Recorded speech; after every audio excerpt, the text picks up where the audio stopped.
प्राकृतिक खेती का एक बहुत बड़ा सेंटर, एक कॉलेज आपके अमरेली में बन चुका है, जो प्राकृतिक खेती यूनिवर्सिटी हलोल में है।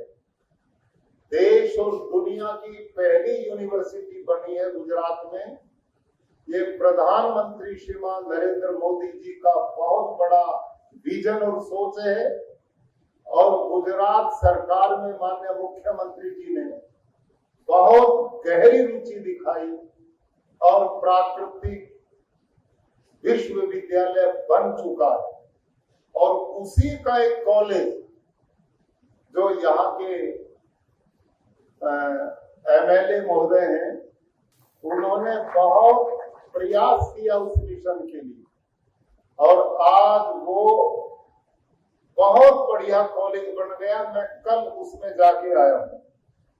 यहाँ पर वहाँ के जो प्रिंसिपल महोदय हैं डॉक्टर स्वप्निल देशमुख जी हमारे बीच में हैं। डॉक्टर साहब थोड़ा दर्शन दें। ये college of natural farming Amreli के प्रिंसिपल है। तो आप सब खेडूत भाइयों से निवेदन है, आप इनका फार्म जरूर देखें, और यहाँ पर भी इन्होंने स्टॉल लगाया है।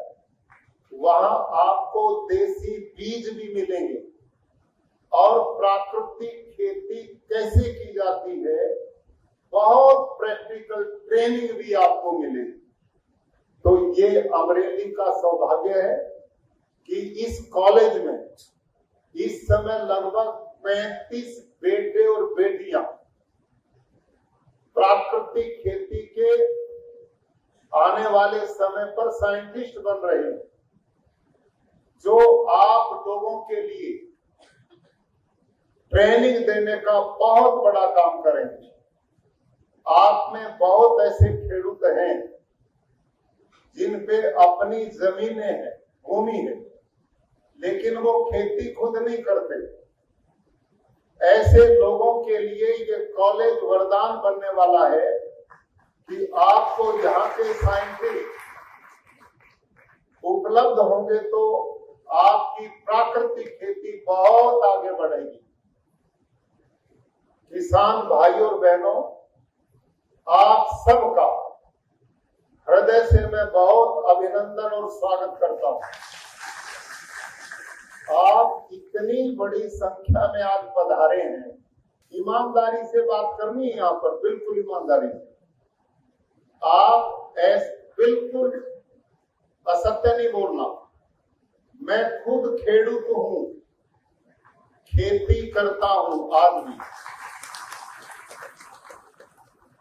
अभी दुधाला गांव में रात को मैं रुका हुआ था, और सवेरे 6 बजे मैं वहां के एक खेडूत के घर में गया, और उनकी गाय का दूध आज मैंने निकाला सवेरे।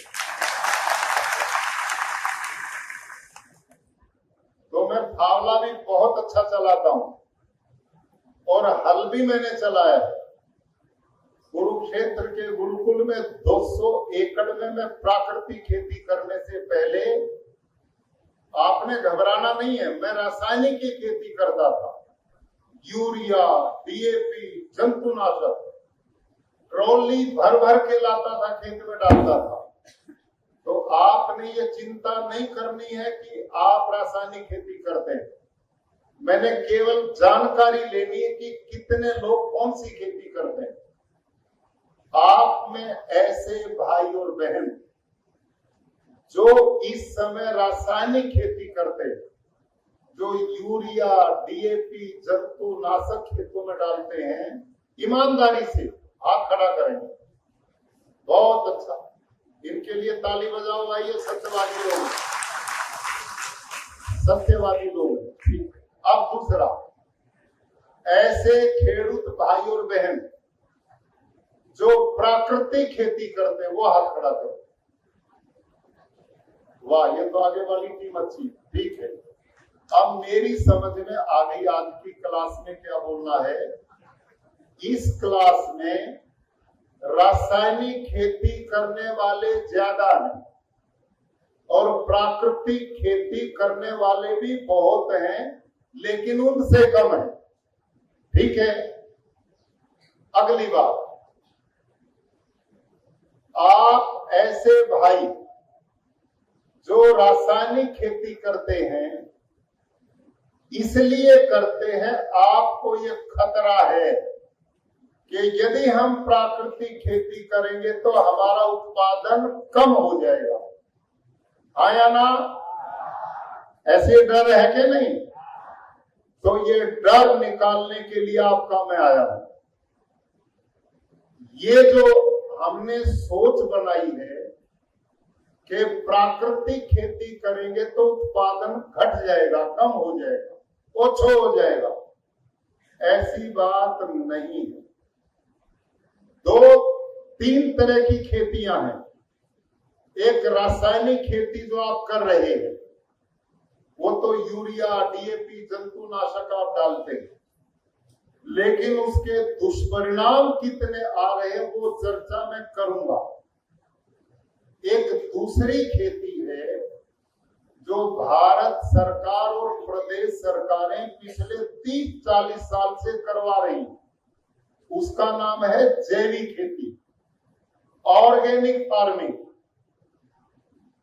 उसमें उत्पादन नहीं बढ़ता, मेहनत भी कम नहीं होती और खर्चा भी कम नहीं होता। आप जितने रासायनिक खेती करने वाले भाई हैं, आप प्राकृतिक खेती से इसलिए डरते हैं कि आपको अब तक यही नहीं पता है कि जैविक खेती क्या है और प्राकृतिक खेती क्या है। जैविक खेती बिल्कुल भिन्न अलग है और प्राकृतिक खेती बिल्कुल अलग है। जो जैविक खेती है, इसमें उत्पादन पूरा नहीं मिलता। वो मैंने 3 साल की अपने खेत में 5 एकड़ में, उसमें बाहर से इनपुट्स ला करके डालना पड़ते हैं। उसमें जो अड़सिया, केचुआ प्रयोग होता वो अपने देश का नहीं, वो विदेश का है। उसमें गोबर के गड्ढे बनाए जाते हैं, गड्ढे, और उसमें गोबर डाल करके वो विदेशी अड़सिया छोड़ते हैं। 1.5-2 महीने में वो उसको खा के वर्मी कंपोस्ट बनाता है और उसमें बहुत मेहनत भी लगती, टाइम भी लगता है और धरती को पूरा पोषण ना मिलने से उत्पादन नहीं मिलता।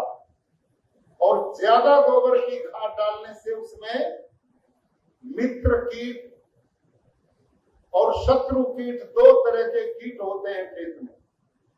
शत्रु कीट का भोजन मित्र कीट से 2 गुना होता है। जब उसको ज्यादा खुराक मिलेगी शत्रु कीट को तो ज्यादा बढ़ेगा, और ज्यादा बढ़ेगा तो खेत में बीमारियां ज्यादा आएंगी। इसलिए जैविक खेती में बीमारियां भी आती हैं और उसमें मीथेन जैसी गैसें पैदा होकर पर्यावरण भी खराब करती हैं और पूरा उत्पादन भी उससे नहीं मिलता। आप जैविक खेती को प्राकृतिक खेती मत समझो। प्राकृतिक खेती शुद्ध सूक्ष्म जीवाणुओं की खेती है, ध्यान करना।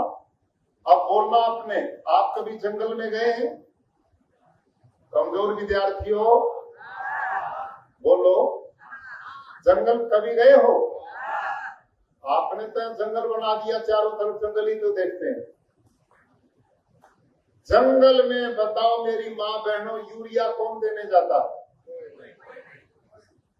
डीएपी कौन डालने जाता है? पानी कौन देने जाता है? जंतुनाशक कौन देता है? गोबर की खाद कौन देता है? कोई नहीं देता। और जंगल के सब पेड़ हरे भरे। जंगल का पेड़ जब फल लगने का समय आता तो फलों से लद जाता है, और जंगल के पेड़ के किसी भी एक पत्ते को तोड़ो और लेबोरेटरी प्रयोगशाला में ले जाओ और उसमें आप पाएंगे एक भी पोषक तत्व की कमी नहीं है।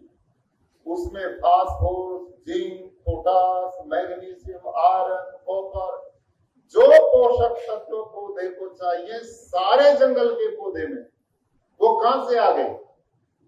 वो भगवान की व्यवस्था है, वो प्रकृति की व्यवस्था है। यदि हम समझदार आदमी भगवान की व्यवस्था में दखल ना दे तो अपने आप सब कुछ पूरा भगवान करते हैं, प्रकृति करती है। लेकिन हम समझदार आदमी का जहां जहां प्रवेश होता है वहीं विनाश लीला शुरू हो जाती है, वहीं विनाश लीला। और आपने देखा होगा पिछले कोरोना आया था ना देश में, अच्छी बात है, भारत वाले भूल बहुत जल्दी जाते हैं और बुरी बात भूल जाए तो अच्छा है। लेकिन आपने उन दिनों देखा कि नहीं, कोरोना काल में प्रधानमंत्री जी ने बहुत बड़ा देश को उस समय संभाला। 2 वैक्सीन 1 साल में आ गई और उन्होंने प्रोग्राम चलाया था। वो कहते थे थाली बजाओ, याद है? कहते थे दीप जलाओ, और उन्होंने एक नारा दिया, भाई 1 महीना के लिए लॉकडाउन लगाओ, अपने घर में रहो, बाहर मत जाओ, बोला था ना। और जब हम 1 महीना बात मान के अपने घर में रहे, उन दिनों क्या क्या हुआ? लॉकडाउन जो लगा था, गाय भैंस का तो नहीं था ना, ऊंट बकरी गधे घोड़े पक्षी जीव जंतु के लिए लॉकडाउन तो नहीं था ना, केवल हम समझदारों के लिए लॉकडाउन था कि ये बुद्धिमान 1 महीना घर में रह जाए बस। और आपने क्या देखा 1 महीने में? जो गंगा अरबों रुपया खर्च करके भी शुद्ध नहीं हुई, वो भी शुद्ध हो गई थी उन दिनों। जमुना भी शुद्ध हो गई थी और जंगल भी बिल्कुल पवित्र बन गए थे और जंगल के जानवर भी हमारे घरों तक घूमने लग गए थे, क्योंकि उनको पता था समझदार घर में बैठे हमें कोई दिक्कत नहीं। समझ में आए कि नहीं? तो इसी से अनुमान लगाओ, इस प्रकृति का विध्वंस नाश इस समझदार को छोड़ के किसी ने नहीं किया। सब पशु पक्षी भगवान की व्यवस्था में सहयोग करते हैं और हम कैसे हैं? नाम तो भगवान का लेते हैं और उसकी व्यवस्था को तोड़ने में सबसे आगे रहते हैं। अब इस चिंतन को हम सब ने बदलना चाहिए। वो कैसे बदलेगा? वो प्राकृतिक खेती से बदलेगा। अब ये प्राकृतिक खेती क्या है? वैसे तो स्त्रिया जी ने आपको सारी बातें बता दी हैं, लेकिन बहुत मोटी चर्चा मैं करूंगा। भाइयों और बहनों, ये खेती यूरिया डीएपी वाली रासायनिक खेती नहीं है, ये खेती जैविक ऑर्गेनिक भी नहीं है। इस प्राकृतिक खेती में एक ही काम करना बस, हमने धरती में अळसिया केचुआ अर्थवर्म को बढ़ाना, हमने सूक्ष्म जीवाणुओं को बढ़ाना। जितने सूक्ष्म जीवाणु बढ़ेंगे, जितना अळसिया बढ़ेगा, उतनी ही धरती का उत्पादन क्षमता बढ़ जाएगी। धरती में यही सूक्ष्म जीवाणु भोजन बनाने का काम करते हैं। केचुआ अळसिया पौधे का भोजन बनाने का काम करता है और हमने रासायनिक खेती में क्या काम किया? इन सब को मार दिया। जो हमारे मित्र थे, हम देखो कितने समझदार हैं, जो हमारे मित्र थे, हमारे हित चिंतक थे, बिना पैसा लिए रात दिन हमारे लिए काम करते हैं, उनको ही हमने मार दिया। आप एक अळसिया केचुआ खेत से पकड़ के लाओ और इस मेज पे रखो और उसके ऊपर आप यूरिया डालो, बताओ वो जिएगा या मरेगा? मरेगा ना। और उसी के ऊपर गाय का गोबर डालो, फिर जिएगा या मरेगा? जिएगा भी और परिवार को भी बढ़ाएगा, उसको सुख मिलेगा। लेकिन हमने क्या किया? यूरिया, डीएपी, जंतुनाशक डाल डाल करके इस समय सारे देश की धरती को बंजर बना दिया है। भाइयों और बहनों, जिस समय इस देश में हरित क्रांति शुरू हुई ना 1960 के दशक में, डॉक्टर स्वामीनाथन, डॉक्टर मैने जैसे साइंटिस्ट ने इस देश के अनाज को बढ़ाने के लिए काम शुरू किया था। उनका कोई विरोध नहीं, वो उस समय की मांग थी, वो काम जरूरी था। लेकिन आप बहुत समझदार खेडूत हैं, अब इस बात को बहुत ध्यान से सुनना आपने। डॉक्टर स्वामीनाथन ने हरित क्रांति जब शुरू की तो उन्होंने 1 हेक्टेयर भूमि में कुल 13 किलो नाइट्रोजन डालने का प्रावधान किया था। कुल 13 किलो यूरिया 13 किलो डालना था। कितने में बोलो? 1 हेक्टेयर का मतलब 2.5 एकड़ में, 2.5 एकड़ भूमि में कुल 13 किलो यूरिया डालते थे। ये सिफारिश की थी और पैदावार उससे बहुत होती थी। और आजकल आप कितना डालते हैं ये आप बताओ, बोलो। आपको मैं सच बताता हूं, आप तो फिर भी कम डालते हैं। मैं हरियाणा का रहने वाला हूं, कुरुक्षेत्र, और साथ में पंजाब है। आप सोच भी नहीं सकते, कल्पना भी नहीं कर सकते। अभी 15 दिन के बाद हमारे यहाँ आलू की खेती शुरू होती है। आलू जो आप सब्जी में खा के बड़े खुश होते हैं। पता हम 1 एकड़ में वहां कितना किसान डालता, खेडूत कितना डालता? 13 बैग, 13 थैले 1 एकड़ में ट्रॉली में भरते हैं और पूरी जमीन में बिछा देते हैं। वो धरती वाइट सफेद चमकती है। इतना यूरिया डीएपी डालते हैं और फिर उसमें आलू लगाते हैं और फिर उसमें 5-6 जहर के स्प्रे भी करते हैं। अब ईमानदारी से बताओ, वो मिट्टी में आलू पैदा होता है और उसको सीधा ये जहर इतना मिलता है और ऊपर स्प्रे होता है। ऐसा आलू खा के बिना कैंसर के कोई बच सकता है क्या? और ये हमारे यहाँ हजारों एकड़ में होता है, सारे देश में सप्लाई होता है। और जहां आलू करते यही हालत वहां पर बनाई है। तो एक उदाहरण है मेरा, ये हालत है। और बाकी खेतों में भी हर फसल में कम से कम 2 थैले तो आप ही डालने लगे। यहाँ भी इतने तो डलते ही और स्प्रे भी चलते हैं। अब ये इतना जहर जब हमारा अनाज के द्वारा, साग भाजी के द्वारा, फलों के द्वारा हमारे शरीर में जाता है तो उसका परिणाम हमारे शरीर के अंदर जो अंग है ना, वो धीरे धीरे अपना काम करना बंद करते हुए बिना उम्र के मौतें हो रही। दुनिया भर की बीमारी आ रही। अब मेरे पीछे बोलना जो मेरी आयु के लोग हैं, ईमानदारी से बताना, आज से 40 साल के लगभग पहले कैंसर नाम की बीमारी को किसी ने सुना था? कोई जानता था?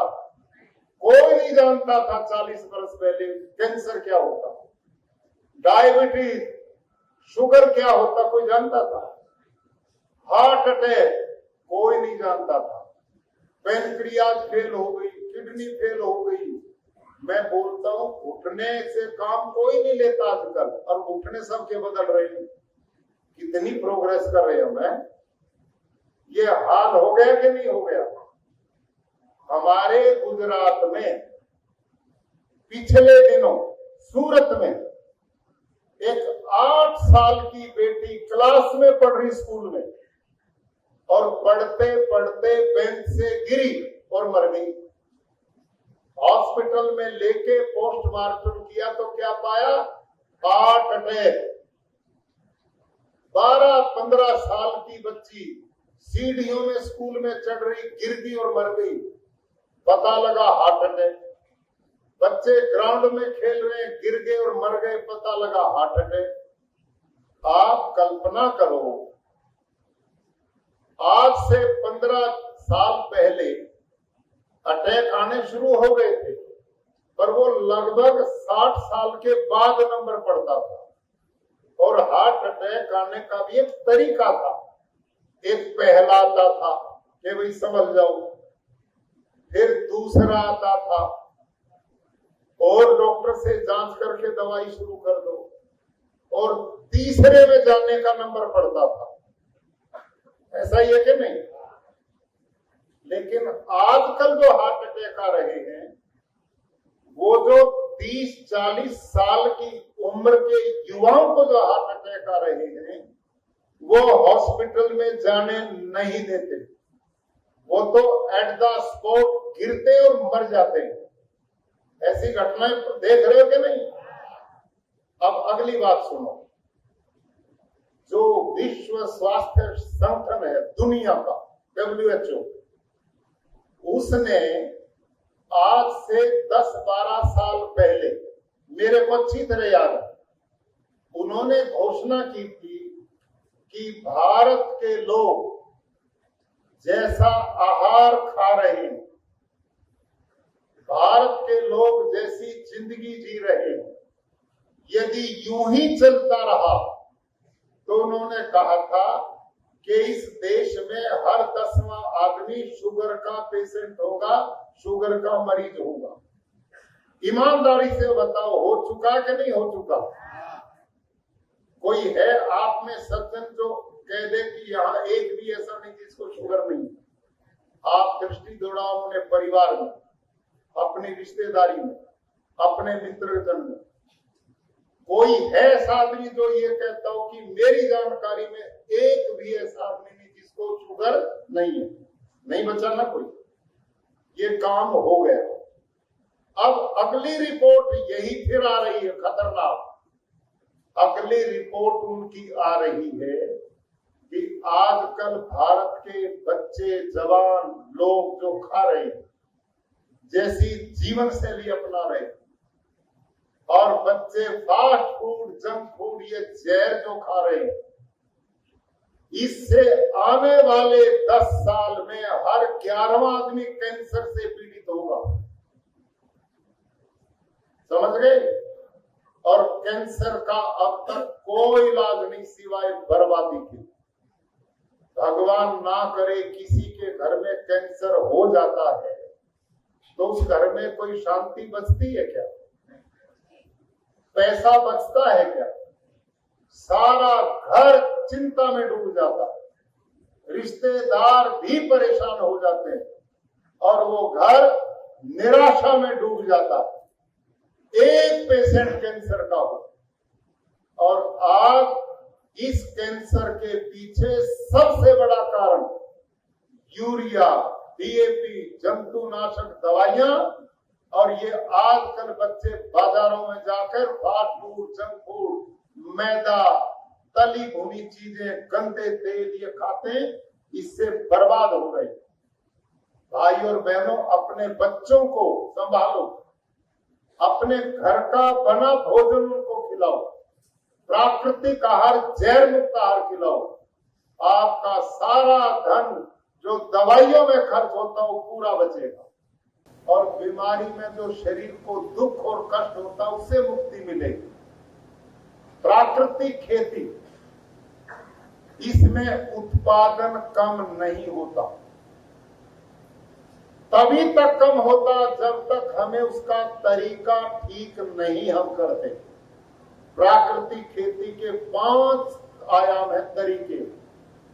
जब भी खेत में बीज बोना है, बढ़िया बीज, हमारे देसी बीज सिलेक्ट करो। आपने देखा यहाँ पर ये स्टॉल लगे, तोरी 1.5 फीट लंबी है, आप हाईब्रिड के पीछे भाग रहे हैं। दुनिया में कोई 1.5 फीट की तोरी हाइब्रिड में दिखा सकता है? अभी पिछले दिनों एक गुर्जर भाई है इसमें मध्य प्रदेश में, वो केवल प्राकृतिक खेती करता है और राजभवन में वो मेरे से मिलने आया, क्योंकि उसको पता कि भैया आचार्य जी प्राकृतिक खेती का प्रचार करते हैं। मध्य प्रदेश से 2 दूधी लेकर के आया। दूधी समझते हो ना? वो एक तो मेरे जितनी लंबी थी और एक 6 इंच उससे थोड़ी कम थी, 2 लेके आया।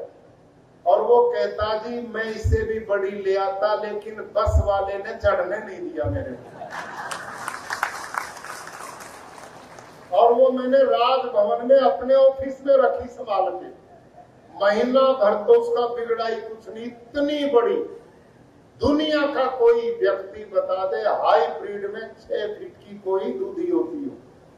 ये हमने विदेशियों की नकल करके अपने बीज बर्बाद कर दिए, अपनी संस्कृति खराब कर ली, अपना खान पान खराब कर लिया, अपनी धरती मां जहरीली कर दी, हमने हवा को दूषित कर दिया, पीने लायक पानी नहीं छोड़ा। अच्छा तुम ईमानदारी से बताओ, आज से 30 बरस पहले ये जो पानी की बोतलें हमारे सामने रखी कोई लिए फिरता था? कहीं भी पी लेते थे ना, कहीं भी पी लेते थे। आज कहीं पर भी आप पानी नहीं पी सकते। क्यों? क्योंकि हमने उसको जहरीला बना दिया। इतना जहर, यूरिया, डीएपी, जंतुनाशक कि आज पीने का पानी भी नहीं छोड़ा। आने वाले जो पोते पैदा हो रहे हैं उनके लिए क्या बचाओगे? आपसे पूछता हूं, उनके लिए क्या देकर के जाओगे? आज जो आप और हम उत्पादन के नाम पर जहर डालते हैं, न आने वाले पोतों के लिए धरती में पानी बचेगा, न उनके लिए शुद्ध हवा देके जाओगे। और आज सारे देश की धरती बंजर होगी नहीं, हो चुकी है।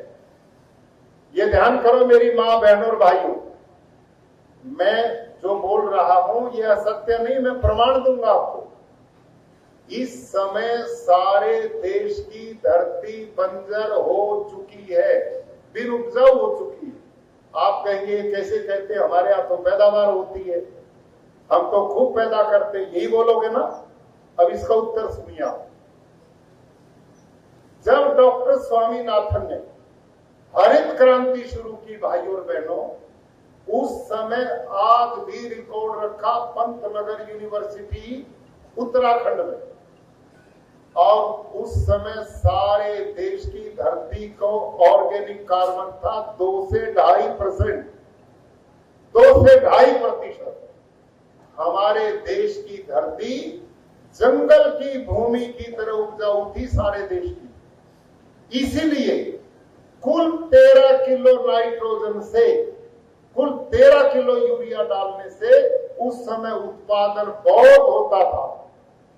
आज 13 बैग डालने से भी उत्पादन नहीं बढ़ रहा। क्यों नहीं बढ़ रहा?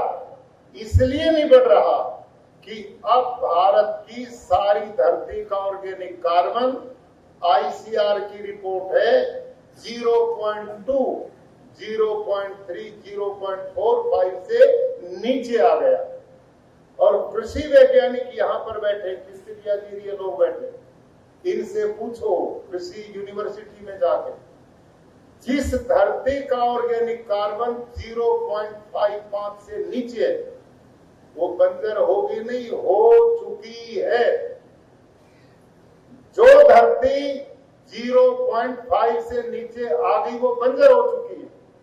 आप जो पैदावार ले रहे हैं उसका एक ही कारण है कि आप हर साल यूरिया बढ़ा रहे हैं, हर साल डीएपी बढ़ा रहे हैं, हर साल जंतुनाशक बढ़ा रहे हैं, और ये बढ़ते बढ़ते एक दिन ऐसा आएगा, ये रिपोर्ट है कि आप यूरिया डीएपी डाल करके भी कुछ नहीं पैदा कर पाओगे। सारे देश की धरती ऐसी हो जाएगी जैसे घर का फर्श होता चिकना, एक दिन का भी नहीं पैदा होगा। ये बर्बादी होने वाली है आपकी, ये चिंता करो आप, ये हालत होगी।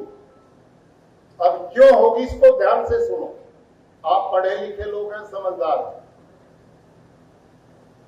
ये जो यूरिया डीएपी डालते हो ना आप खेत में, ये सीधा पौधे का भोजन नहीं बनता। फिर सुनो ध्यान से, यूरिया डीएपी डाल दिया, सीधा पौधे का भोजन नहीं बनता।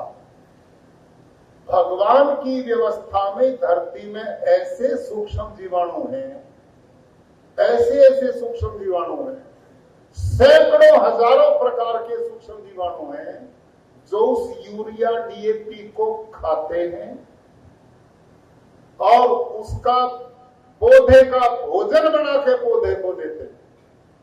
अब जरूरत से ज्यादा यूरिया डीएपी जंतुनाशक के कारण अब वो सूक्ष्म जीवाणु मर गए, उनकी संख्या घटती जा रही है और यूरिया डीएपी जो पड़ता है उससे भोजन बनाने वाले ही खत्म हो गए।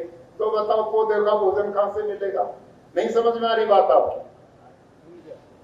ये जो हम प्राकृतिक खेती करते हैं, यहां जीवामृत कैसे बनता है, घन जीवामृत कैसे बनता, आपने बताया नहीं? किस तरिया जी बताया? आपने सुना था ना?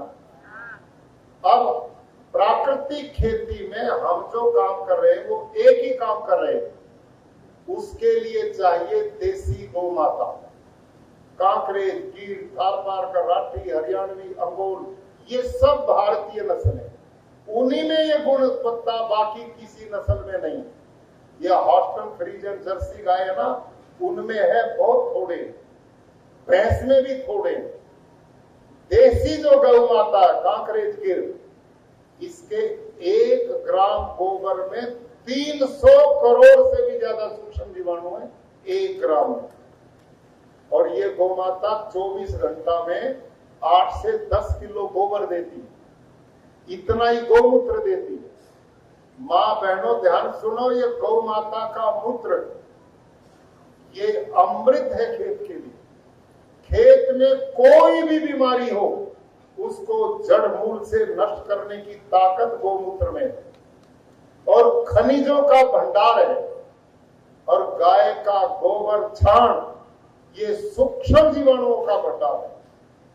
गौ माता के पेट में भगवान ने ऐसी फैक्ट्री जीवाणुओं की लगाई जो सैकड़ों तरह के सूक्ष्म जीवाणु देती है। और ये जो जीवामृत है ना, इसके द्वारा हम उनको बढ़ाने का काम करते हैं। जो आपने यूरिया डीएपी से जीवाणु मार दी, अड़सिया मार दिया, मित्र जीव मार दिए, हम दोबारा उनको धरती मां में लाके और धरती मां को जीवा जवान बनाना चाहते हैं। और उससे बनती है, कैसे बनेगी आपने बताया होगा। एक ड्रम लेते हैं, उसको पानी डाल लेते हैं, उसमें रात दिन का गोबर और गोमूत्र डाल दो, 8-10 किलो गोबर, 8-10 किलो गोमूत्र, उसमें 1.5 से 2 किलो गुड़ डालो, 1.5 से 2 किलो किसी भी दाल का बेसन डालो, और इन किसी जंगल के पेड़ के नीचे की आधा किलो मिट्टी डालो। खेत की क्यों मिट्टी नहीं डालनी, जंगल की क्यों डालनी, पेड़ के नीचे क्यों डालनी? इसलिए कि आपने खेत में तो कुछ बचने नहीं दिया, सब मार दिए जीवन, इतना जहर डाला। और पेड़ के नीचे किसी ने यूरिया जंतुनाशक नहीं डाला, वहां जीवाणुओं का भंडार इसलिए। अब इसका विज्ञान देखो क्या है। अब बोलना है आपने, या तो बड़े बड़े उद्योगपति, व्यापारी, पैसे वाले लोग हैं, साहसी लोग हैं। गाय के 1 ग्राम गोबर में 300 करोड़ सूक्ष्म जीवाणु हैं, तो 10 किलो गोबर में कितने होंगे? बोलो भाई। कहो हम लाला जी थोड़ा ही हैं, हम तो खेती करते हैं। क्यों साहब, पता कितने होंगे माताओं? ध्यान करो। 1 दिन के गोबर गोमूत्र में 300 करोड़ 1 ग्राम में, तो 10 किलो में 30 लाख करोड़ सूक्ष्म जीवाणु, 30 लाख करोड़। और उनको दाल का बेसन दे दिया, वो प्रोटीन है, वो उसको खाएंगे तो पहलवान बनेंगे, स्वस्थ बनेंगे, निरोग बनेंगे। और उनको गुड़ दिया तो मल्टीप्लाई होंगे, उनकी संख्या बढ़ेगी। और जो मिट्टी डाली थी उसमें भी सूक्ष्म जीवाणु है। अब ये आपस में गुजराती में जिसको बहनों मेलवन बोलते हैं वो होगा। मेलवन तो समझती होंगी। 1 क्विंटल दूध में 50 ग्राम दही डाल तो सवेरे तक सारा दही में बदलेगा कि नहीं? इसको अंग्रेजी में कल्चर बोलते हैं, हमारे हरियाणा में जामुन बोलते हैं, आपके यहाँ मेलवन बोलते हैं। अब ये सारी जब चीजें मिलती है तो मेलवन बढ़ता और ये सूक्ष्म जीवाणु बढ़ना शुरू होते हैं। माइक्रोबायोलॉजी के साइंटिस्ट ने जो मेरे साथ काम करते थे, उन्होंने रिसर्च के बाद बताया कि इस ड्रम में ये सूक्ष्म जीवाणु हर 20 मिनट में, दर एक 20 मिनट में डबल होते हैं। समझ में आई? हर 20 मिनट में डबल, अर्थात ये 30 लाख करोड़ 20 मिनट के बाद कितने होंगे? इतना तो बोलो, 60 लाख करोड़। और अगले 20 मिनट में 120 लाख करोड़। और ये कब तक बढ़ेंगे? टिल 72 आवर, 72 घंटे तक इसी तरह बढ़ते जाते हैं। कोई गिनती कर सकता है इनकी? कोई गिनती नहीं कर सकता, इतने बढ़ते हैं। ये है देसी गौ माता का मतलब। आपकी धरती में सूक्ष्म जीवाणु यूरिया डीएपी ने मार दिए, इसलिए आपको एक ड्रम से काम नहीं चलेगा। आप पहले साल ये ड्रम 4 डालो, एक ड्रम 4 ड्रम डाल दो, कोई खतरा नहीं। उससे सूक्ष्म जीवाणु एक ही साल में इतने बढ़ेंगे कि पहले साल आपका उत्पादन उतना होगा जितना यूरिया डीएपी से करते हो। ये काम करना। जो ये प्राकृतिक खेती करने वाले ना, ये तो एक ही ड्रम डालते, और मेरे तो खेतों में एक भी ड्रम डालने की जरूरत नहीं बची, इतने जीवाणु हो गए, वहां जरूरत ही नहीं बची, इतने हो गए। लेकिन आपने जरूरत पड़ेगी। अब सुनो आगे, जब ये खेत में जाएगा ना पानी और फैलेगा, तो ये मिट्टी में भी जो सूक्ष्म जीवाणु थोड़े बहुत बचे हैं, जब उनको अपने मित्र मिलेंगे ना और उनकी दोस्ती बनेगी, मेलवन बनेगा, तो वो एकदम परिवार बढ़ाना शुरू कर देते। और ये जो अड़सिया ना केचुआ, ये सब मार दिया। अब भी कुछ अड़सिया यूरिया डीएपी से डरता हुआ धरती में समाधि लिए बैठा है। जब उनका भोजन उनको मिलेगा तो वो एकदम उसकी सुगंध पा करके धरती फोड़ के ऊपर आएगा और वो अपना परिवार बढ़ाएगा। और कितना परिवार बढ़ाता लसिया? 40 से 50 हजार बच्चों को जन्म देता है एक जिंदगी। इतना परिवार बढ़ाता, ये भगवान की व्यवस्था है। और ये अड़सिया इतना काम करता है। ये मनरेगा वाले हैं कि नहीं आपके यहाँ भी? उनके ऊपर खड़ा रहो तो काम करेंगे, ना खड़ा हो तो काम नहीं करते। लेकिन शाम को 300 रुपये मांग लेते कि नहीं? और ये अड़सिया 24 घंटा काम करता आपके लिए, कोई पैसा नहीं मांगता, और उसको आप मार रहे हैं। और ये काम कैसे करता माताओं? अभी दिखाऊंगा आपको मैं। देखो, ये ऐसे जाता धरती नहीं होती, और दूसरे छिद्र से आता, इससे जाता, इससे आता, ये यूं भी चलता, यूं भी चलता। 10 तक जमीन में छिद्र बनाता है और उस छिद्र को अपने पसीने से लिपाई करते जाता है, वो बंद नहीं होता। 10 फीट तक धरती को ऑक्सीजन मिलता और उससे धरती की फर्टिलिटी बढ़ती, उपजाऊ क्षमता बढ़ती। और ये जो अड़सिया केचुआ जो धरती को खाता ना, मिट्टी को, और फिर पेट से निकाल के पौधे को देता। खेडूत भाइयों ध्यान से सुनो, आप कहते हैं ना यूरिया कहां से मिलेगा पौधे को, नाइट्रोजन कहां से मिलेगा, phosphorus, zinc, potash, magnesium, iron, copper कहां से आएगा? प्राकृतिक खेती में कहां से आएगा? ध्यान से सुनो, ध्यान करो, कैसे आएगा? ये अड़सिया जब मिट्टी खाता और पेट से निकालता है तो आपके उसी खेत की मिट्टी से इसके पेट से निकली मिट्टी में 6 गुना ज्यादा नाइट्रोजन है, 9 गुना ज्यादा फास्फोरस है और 11 गुना ज्यादा पोटास है। और जब ये केचुआ मरता ना रसिया, तो धरती के 17 प्रकार के पोषक तत्वों की पूर्ति करता है। इतना उपकारी। और ये अपने जीते जी 40-50 हजार बच्चे देता, फिर मर जाता, फिर पैदा होते, फिर मरते हैं। इसका पूरा शरीर ऑर्गेनिक कार्बन का सिलेंडर है, भंडार। धरती माँ को सोना बनाता है।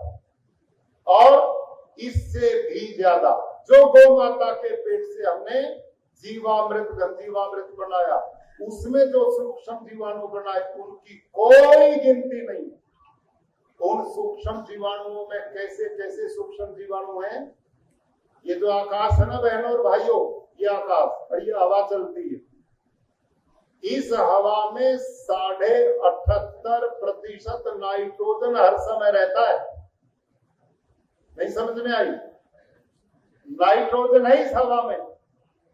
और जब बारिश बरसती है ना और बिजली कड़कती है, एक बार बिजली कड़कती तो हजारों टन यूरिया आकाश में पैदा होता है। ये है भगवान की फैक्ट्री एकदम।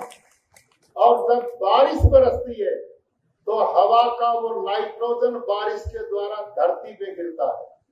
आप खेडूत भाइयों ने देखा होगा, बारिश होती है, पेड़ सूखे पड़े हैं, निराश हैं, एक ही बारिश होने पर तीसरे दिन खेती की, पेड़ों की तकदीर बदल जाती है, या ना? एकदम हरे भरे होते हैं 3 ही 4 दिन में। क्यों हुए?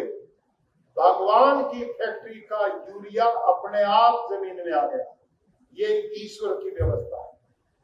और गौ माता के पेट से जो जीवाणु जीवामृत, गंजीवामृत में निकले, उनमें ऐसे सैकड़ों प्रकार के जीवाणु हैं जो 24 घंटे आकाश से 78% नाइट्रोजन को खींचते, नाइट्रोजन को खींचते, इससे भोजन बनाते और पौधे की जड़ को देने का काम करते। जंगल में यही तो नियम काम करता है। वहां कौन जुताई करता ट्रैक्टर से, वहां कौन पानी देता, कौन यूरिया देता, कौन डीएपी देता है? वहां यही सूक्ष्म जीवाणु, अड़सिया मित्र जीव आपके कदम वहां नहीं पड़े, मेरे कदम नहीं पड़े, इसलिए सब कुछ ठीक ठाक वहां पर है। समझ में आ गई? अब और समझो ध्यान से, अब और समझो, बहुत सरल। मेरी माता, आपके घर में रसोड़ा है क्या नहीं? या यूं चलाते हो इनका काम? नहीं चलता ना, रसोड़ा है। अच्छा बताओ, आपके रसोड़ा में, किचन में आटा है, दाल है, चावल है, उसमें घी तेल है, माचिस है, मोदी जी की दी हुई गैस भी होगी अब तो, या लकड़ी पे बनाते हो? सब गैस आ गई।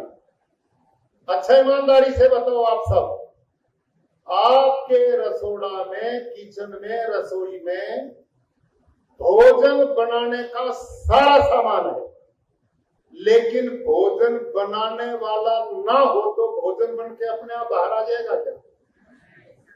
क्यों भाई लोग? अरे सामान तो सारा है, अपने आप क्यों नहीं बनता? आप कहेंगे बनाने वाले के बिना, कुक के बिना, माँ बहन बेटी के बिना या महाराज के बिना भोजन अपने आप नहीं बन सकता। सबकी राय एक ही है कि नहीं? कमजोर विद्यार्थियों, आपकी आवाज मेरे से कमजोर है ना? अब इसको समझ लो, आपकी सब कुछ समझ में आएगा। ये जो धरती माँ है ना, आपकी खेती वाली धरती मिट्टी, ये भगवान की बनाई, आप और मेरी बनाई नहीं है। और भगवान पूर्ण है, उसका काम भी पूर्ण है। आदमी अपूर्ण है, इसका काम भी अपूर्ण है। ये जो धरती माँ है ना, इसमें पौधे का सारा भोजन परमात्मा ने सृष्टि के आदि में दे दिया था। सारी मिट्टी में फास्फोरस है, जिंक है, पोटास है, मैग्नीशियम है, आयरन है, कॉपर है, ये सब कुछ धरती में है। कैसे है? जैसे आपके रसोड़ा में भोजन बनाने का सारा सामान रखा, ऐसे ही धरती में भी पौधे के भोजन का सारा सामान है। जैसे आपके भोजन का सामान रसोड़ा में रखा, लेकिन यदि आपका भोजन बनाने वाला ना हो तो सारा सामान रखा रहेगा। और इस धरती माता में पौधे का भोजन तत्वों से बनाने का काम कौन करते हैं? कुक कौन है? महाराज कौन है? रसोईया कौन है? वो सूक्ष्म जीवाणु और ये अड़सिया है। ये अड़सिया और सूक्ष्म जीवाणु इस मिट्टी में जो फास्फोरस, जिंक, पोटास है ना, वो जड़वत है, वो गांठ बना के पड़े, वो अपने आप पौधे का भोजन नहीं बनते। ये सूक्ष्म जीवाणु जो गौ माता के पेट से निकले, जो आपने जीवामृत, घन जीवामृत से दिए ना, ये उस तत्वों को तोड़ते हैं, खाते हैं और खा के भोजन बना के पौधे की जड़ को देते हैं। आगे समझ में बात? इसको तो सबसे कमजोर विद्यार्थी भी समझ सकता है। क्यों साहब? मेरी माताओं बताओ, किसकी समझ में नहीं आई? सबकी आ गई? जिनकी आई वो हाथ खड़ा करें। वाह वाह, ये तो वेरी इंटेलिजेंट माता है। और आप सब भाई आगे समझ में? बस अब खेल पूरा हो गया। आप अब मेरे को ये बता दो, आप जो यूरिया, डीएपी से अलग जंतुनाशक डालते हो, वो तो इतनी खतरनाक डालते हो, सांप भी मर जाता है उससे। तो आया ना? सांप भी मर जाता है, तो अड़सिया कैसे बचेगा? और अड़सिया तो आंख से दिखता है, लेकिन सूक्ष्म जीवाणु तो आंख से भी नहीं दिखते। वो इतने कोमल, बताओ यूरिया, डीएपी, जंतुनाशक से कैसे बचेंगे?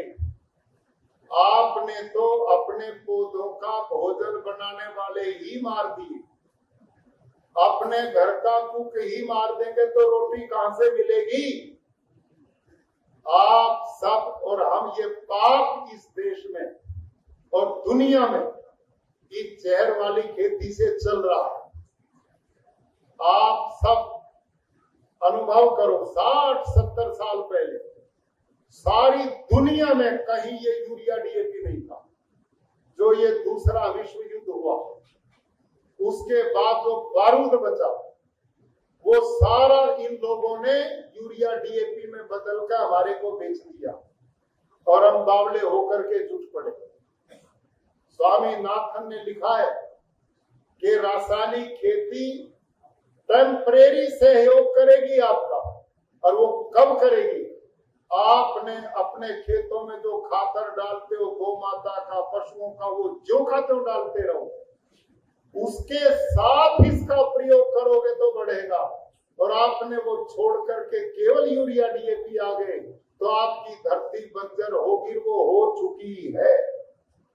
अब उत्पादन यूरिया, डीएपी से नहीं बढ़ता। आपसे पूछता हूं, आप अपनी किसी भी फसल में जिसमें 2 थैले यूरिया डालते हो, उसमें 4 डाल दो तो क्या उत्पादन बढ़ जाएगा भाई?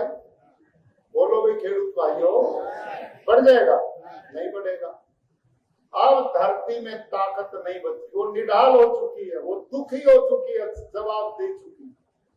अब धरती माँ आप खेडूत के आगे विनती करती कि बेटो, तुमने जिस मौत मेरे को दी है, मेरे में ताकत, अब मैं ही मार दी तो मैं तुम्हें जिंदा कैसे करूं? आप सारा दिन जहर डालते तो बदले में वही देंगे। पानी दिया तो पौधे में पानी जाएगा, पौधे में जहर दिया तो पौधे में जहर जाएगा, पौधे में जो दोगे वही आपको वापस लौट के आएगा। इसलिए सारे अस्पताल भरे पड़े, कहीं जगह नहीं है। छोटे छोटे बच्चों को कैंसर हो रहा है, वो शराब पीते नहीं, नशे करते नहीं, दुर्व्यसन करते नहीं, उनको कैंसर क्यों हो गया? मैं कल बता रहा था प्रतापगढ़ में मेरी बहनों, रिसर्च आई है, एक नहीं सैकड़ों हैं। अभी ममता शर्मा नाम की एक साइंटिस्ट है राजस्थान में, उन्होंने 30 ऐसी मां 1 महीना पहले बच्चों को जन्म दिया, 1 महीना पहले, और उन सब माताओं का दूध सैंपल लिया जो अपने बच्चों को पिलाती थी। 30 की 30 माताओं के दूध में जहर। फिर उन बच्चों के ब्लड सैंपल लिए, ब्लड, उसकी टेस्टिंग कराई, उसमें भी जहर पाए। फिर वो जिस गाय भैंस का दूध पीती थी उसको टेस्ट किया, उसमें भी जहर पाए। और जो अनाज साग भाजी खाते उसमें भी जहर पाए। ये तो उसकी रिपोर्ट है। ये तो रिपोर्ट हो गई लगभग 9-10 महीने पहले की, और अभी एक रिपोर्ट है 20-22 दिन पहले की। वो दैनिक भास्कर एक हिंदी अखबार निकलता, उसके फ्रंट पेज पे उन्होंने इससे भी बड़ा रिसर्च किया।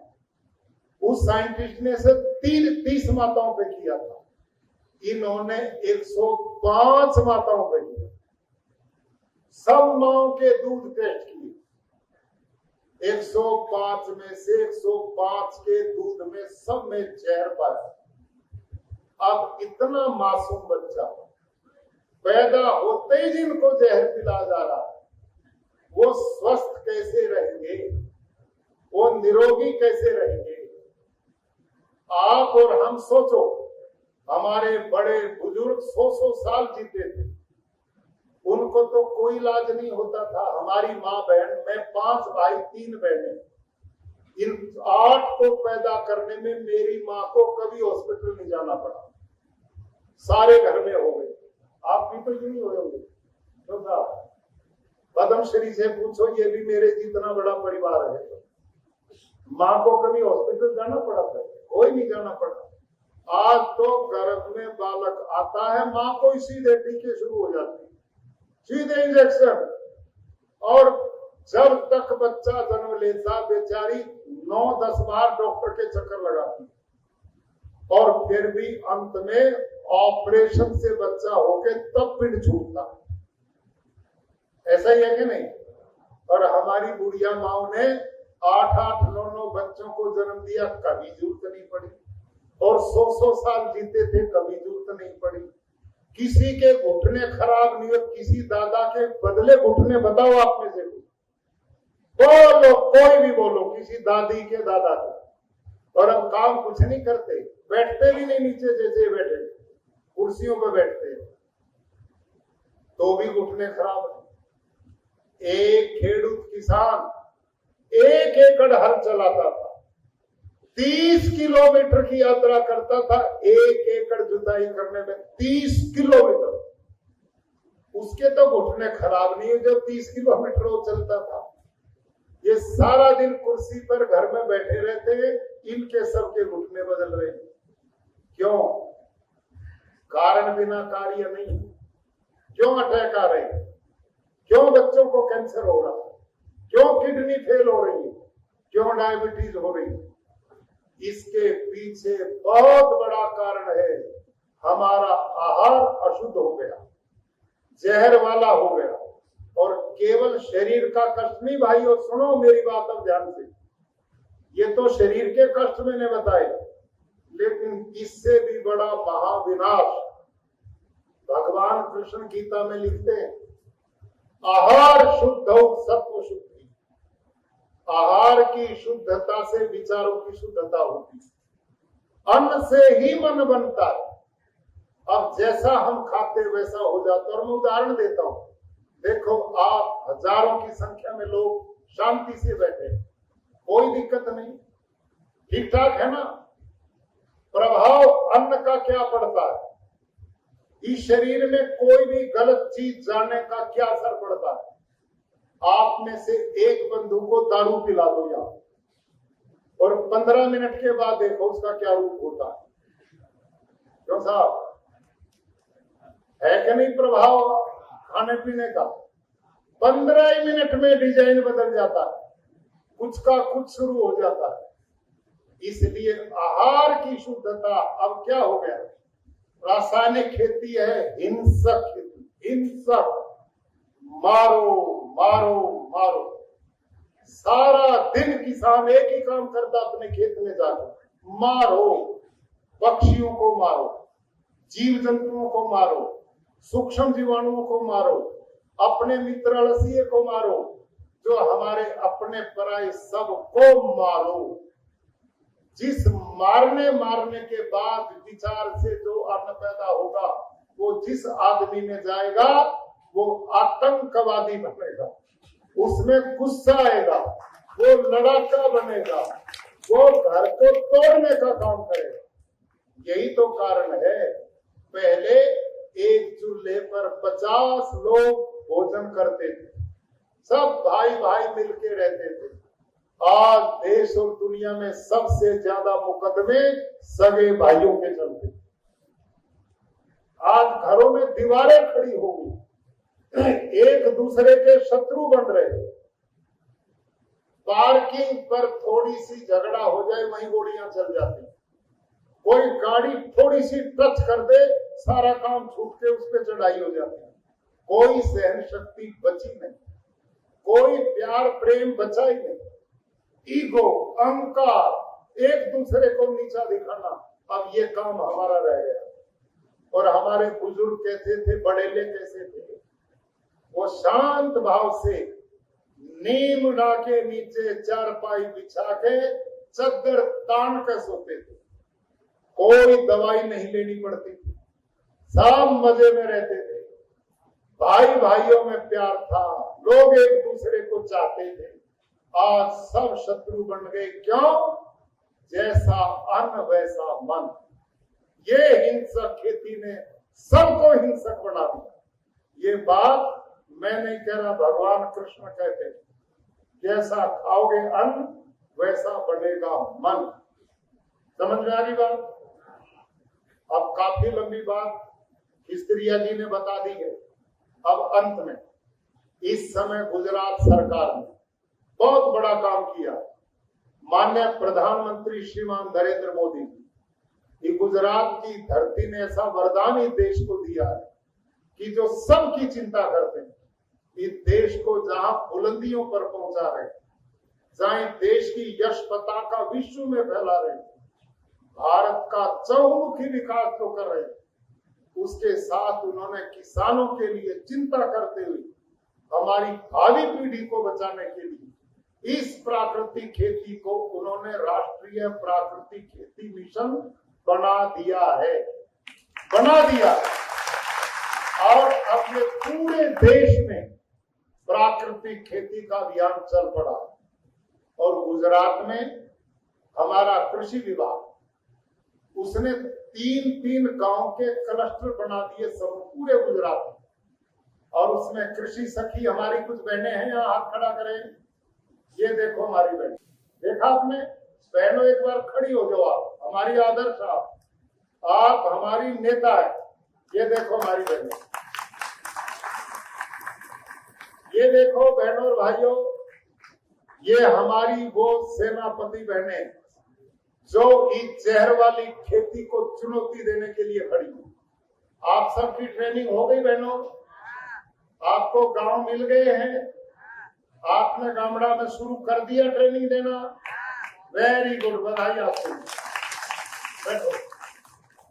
अब ये वो बहनें हैं, ध्यान करो सारी मेरी बहन भाइयों, ये जितनी बहनें खड़ी हुई हैं, ये आपके अमरेली जिला में,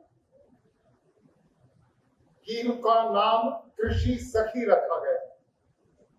और ये वो बहनें जिनके घर में गाय, जो अपने खेत में प्राकृतिक खेती करती है। आपको आपके गामड़ा में आके बहनों को ये ट्रेनिंग देगी भाइयों, और ऐसे ही किसान मित्र भी होंगे, आप में वो भी खड़े हो जाए एक बार बहनों की तरह, जो ट्रेनर है, मास्टर ट्रेनर, मास्टर ट्रेनर। ये देखो, इनके लिए भी ताली बजाओ आप। Very good. अब बैठ गए सब अमरेली जिला के ना। अब आपने, इसलिए मैंने खड़े किए हैं, प्रदेश सरकार ने, भारत सरकार ने ये दोनों ये पुरुष भाई जो किसान मित्र है, ये वो लोग हैं जो खुद खेती करते हैं, प्राकृतिक देसी गौ माता पालते हैं, अपना मॉडल बनाते। ये सब आप सबके गामड़ा में आएंगे, जितने आप बैठे हो, और जो नहीं आए उनके भी गामड़ा में जाएंगे, और ये फ्री में आपको ट्रेनिंग देंगे प्राकृतिक खेती कैसे होती। अपने खेत में ले जाएंगे, आपको मॉडल दिखाएंगे कैसी होती। ये जितने खड़े हुए हैं, इनसे पूछो किसी का उत्पादन घटा भाई लोगों? आप दुखी हैं इससे?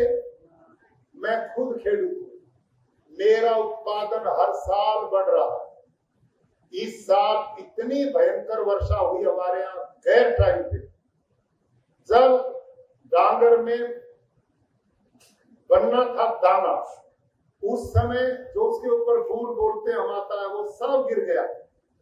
उसके बावजूद भी, इतना भयंकर विनाश होने के बावजूद भी, रासायनिक वालों की खेती बर्बाद हो गई, जुताई करनी पड़ी, 20-20 हजार रुपए बेचारों के खर्च हो गए। किसान को बहुत नुकसान इस गैर मौसमी बारिश ने किया, लेकिन इसके बावजूद मेरे खेत के 120 एकड़ डांगर, एक पौधा भी बारिश में नहीं गिरा। और अभी कल मैंने रिपोर्ट ली, जहां लोगों को 10-10 क्विंटल, 12-12 क्विंटल हुई। मेरे खेत में पिछले वर्ष मौसम ठीक था, 32 क्विंटल प्रति एकड़ डांगर पैदा हुआ पिछले वर्ष, 32 एकड़।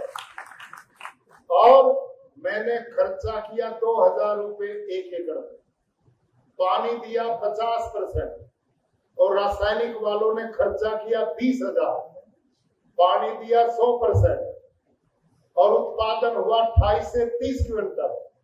और उनके चावल को जो खाएगा कैंसर होकर अस्पताल जाएगा, और मेरे चावल को जो खाएगा वो पहलवान बनकर ओलंपिक में जाएगा।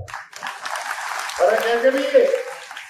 उसने धरती को बंजर किया, पानी को दूषित किया, हवा को दूषित किया। मैंने धरती को भी उपजाऊ किया, धरती को और हवा को बचाने का काम किया। इनमें कोई अंतर नहीं। और इस साल इतना प्राकृतिक आपदा के बाद भी, मेरी कल की रिपोर्ट है, 25 क्विंटल डांगर इस हालत में भी मेरा पैदा हुआ, विपरीत परिस्थिति, जबकि रासायनिक वालों ने इतनी बीमारी आई, कंट्रोल नहीं हुई, वो जुताई करके खत्म हो गए बेचारे, और निकली तो 10-12 क्विंटल निकली। ये है प्राकृतिक और जहर की खेती का नाम। अब मेरे खेतों में बीमारी आना बंद हो गई। क्यों बंद हुई? क्योंकि मेरी धरती में इतनी ताकत आ गई, इतनी उसमें रेजिस्टेंस आ गया, उसमें इम्यूनिटी इतनी बढ़ गई। उदाहरण के लिए कोरोना आया था ना, उसमें कौन मरे? जिनकी इम्यूनिटी कमजोर, वो बच गए जो मजबूत थे। ऐसी धरती में भी काम होता, सब जगह होता।